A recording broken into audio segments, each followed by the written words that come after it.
But if you just do some basic math, 7% of 435 is 30 seats. So why didn't the Republicans pick up something in the vicinity of 30 seats? I think that's a really valid question, because in 2016 and in 2020, the state polling was to the right. The state outcome was to the right of the national popular vote. But here, for the first time, the state outcomes were to the left of the national popular vote. And that is weird and different.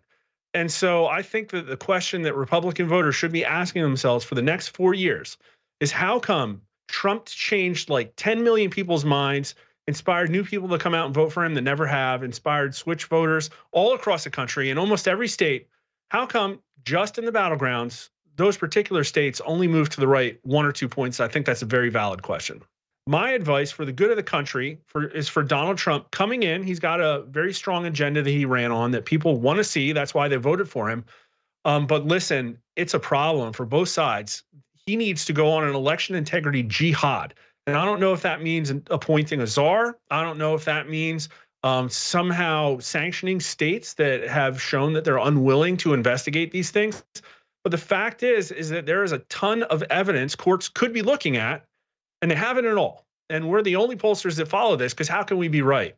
I'm surprised we were as right as we were in 2020 with all the magical unicorn Democrats that turned out. And nobody's talking about 2018. If you want to talk about surprise turnouts, because that was like a 60% increase in midterm cycle turnouts, and that did not have COVID.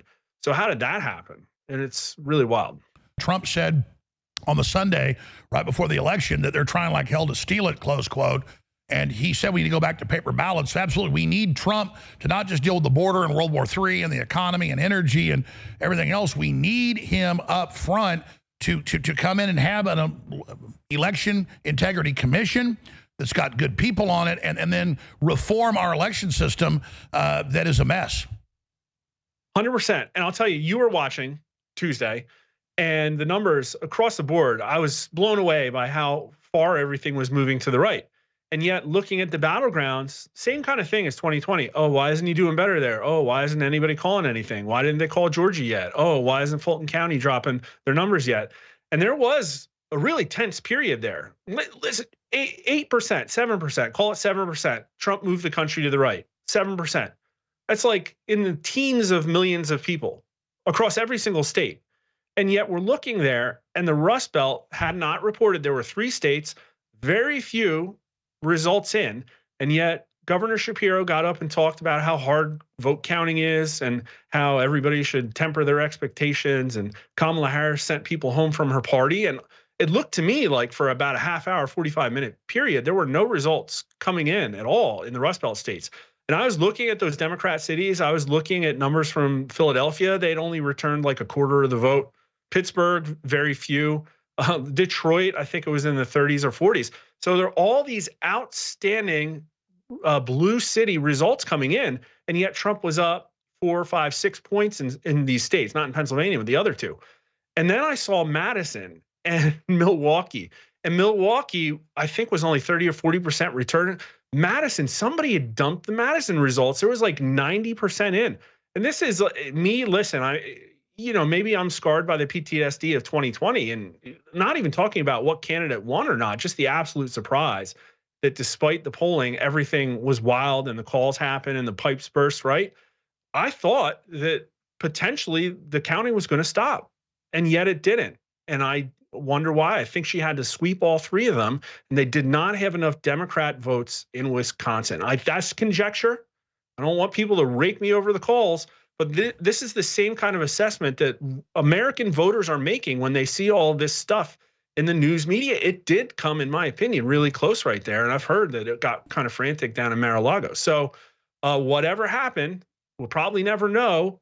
Might be because of the increase in focus that Republicans put on election integrity.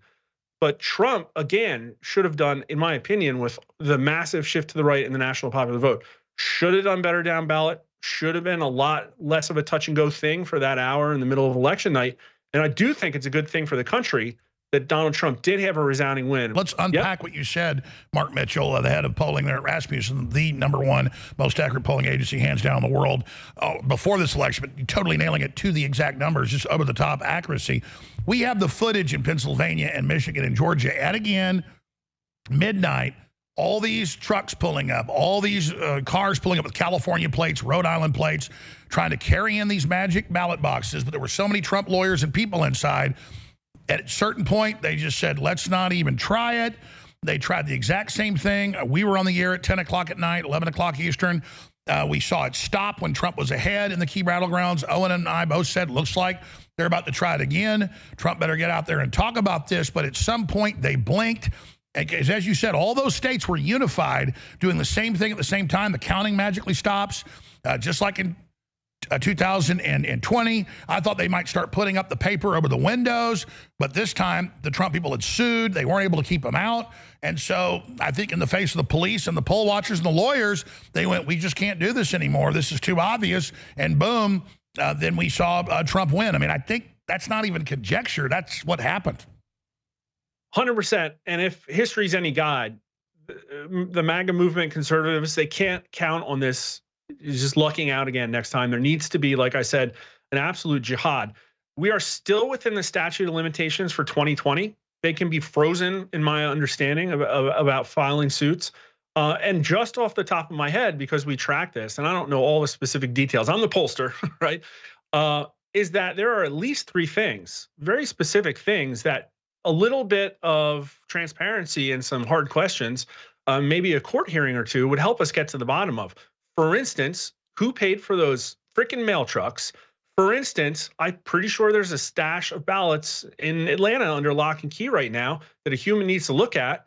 And I think we need to get to the answers about, for instance, at least why there are a whole bunch of ballots in Arizona that are printed on the wrong kind of paper. Those have never been heard by a court. And there's a million other examples just like that. And again, this isn't stuff that's conjecture. It's stuff that's been part of, like, they did a massive audit in Arizona. This stuff was recorded and filed with sworn depositions. This stuff exists. This stuff with the Postal Service trucks, it's being heard in court cases. Trump can come in and tell us who paid for those trucks. I think just that question alone, it should be up there with the JFK files and the alien stuff. Absolutely. Down ballot, though, the polling showed, in my opinion, the entire Rust Belt was close. So McCormick's a pickup. But the other 2, I think, probably should have been as well. And there's really no way for me to keep up with all the House races. But my point is that with such a massive shift to the right, there should have been many, many more. And it's not all fraud. I will say, like, my main point, listen, they got to deal with the fraud. But my main point is that it is not the fraud, because I've heard stories time and time again about what happens when a conservative MAGA House candidate decides to buck the system. And they array everything against him. And, look, they've showed that things don't change. All the money that they dumped into Maryland when they could have been helping Kerry Lake. So I think that the Republicans, according to my polling, could have picked up at least 3 more seats. And then I don't think it should have been as close as it was in the battleground. Besides fraud, you got the issue of all the election rules going one way. You got the issue of decades of gerrymandering hostile to Republicans, and the massive asymmetry in financial spend. And so that one thing alone could, there are really hard questions that need to be answered about the Democrat miraculous ability to turn out huge amounts of small dollar donations, even though right now the Trump Republican Party is the party of the people, as all of our polling suggests.